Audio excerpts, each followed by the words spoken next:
سب سے خوبصورت تحریر میری زندگی کی سب سے پسندیدہ تحریر جس کو پڑھتے ہوئے میرا ضبط بھی جواب دے گیا اور کوشش کے باوجود بھی آنسوؤں کا ایک نہ رکنے والا سلسلہ شروع ہو گیا۔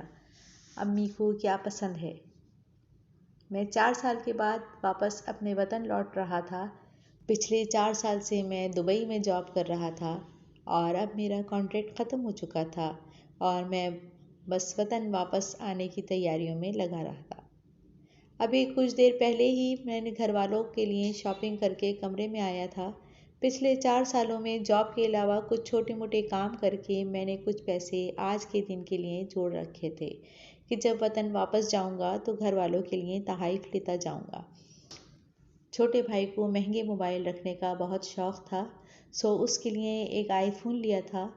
چھوٹی بہن بہت عرصے سے ٹیبلٹ کی فرمائش کر رہی تھی، اس کے لیے ایک اچھا سا ٹیبلٹ لیا۔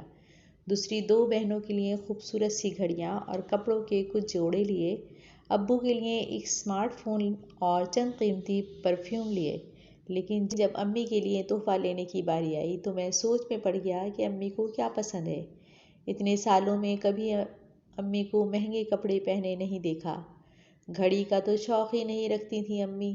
چوڑیاں، بالیاں یا انگوٹھی وغیرہ ان سب سے تو انہیں جیسے چڑ سی تھی۔ جب کبھی جاتی بازار تو بہنوں کے لیے تو لے لیتی، لیکن اپنی باری آنے پر ہمیشہ یہی کہتی کہ میں نے کیا کرنا ہے پہن کر، مجھے یہ سب چوچلاپن اچھا نہیں لگتا، تم ہی پہنو یہ سب تو میں تو اس کے بغیر بھی اچھی۔ یہی حال کپڑوں کا بھی تھا۔ ایک بار کوئی ایک آدھا جوڑا لے لیتی تو بس پھر اگلا کچھ عرصہ یہی سننے کو ملتا کہ ابھی تو لیے ہیں میں نے ڈھیر کپڑے، تم ہی لو اپنے لیے، میرے پاس تو پہلے ہی بہت ہیں۔ میں سوچ کر تھک گیا، لیکن امی کی کوئی ایسی بات ذہن میں نہ آ سکی کہ جس سے ان کی پسند کا کچھ پتہ لگتا۔ میں بھی اس سوچ میں تھا کہ امی کے لیے کیا لوں کہ گھر سے کال آ گئی۔ چھوٹی بہن نے فون کیا، چھٹتے ہی کہنے لگی کہ بھائی آپ اتنے عرصے بعد واپس آ رہے ہیں تو آتے وقت میرے لیے دبئی سے ایک اچھا سا ٹیبلٹ ضرور لانا۔ میرے چہرے پر مسکراہٹ پھیل گئی، کیونکہ میں اچھی طرح جانتا تھا کہ میری بہن بھائیوں کو کیا پسند ہے، لیکن میں انہیں سرپرائز دینا چاہتا تھا، بولا ابھی تو پیکنگ چل رہی ہے، اگر وقت ملا تو دیکھوں گا۔ باقی بہن بھائی بھی فوراً جمع ہو گئے اور اپنی فرمائشیں کرنے لگے اور میں بس مسکراتا رہا کہ جو کچھ کہہ رہے ہیں وہ تو میں لے ہی چکا ہوں۔ اچھا امی کہاں ہیں؟ امی سے بات کراؤ میری۔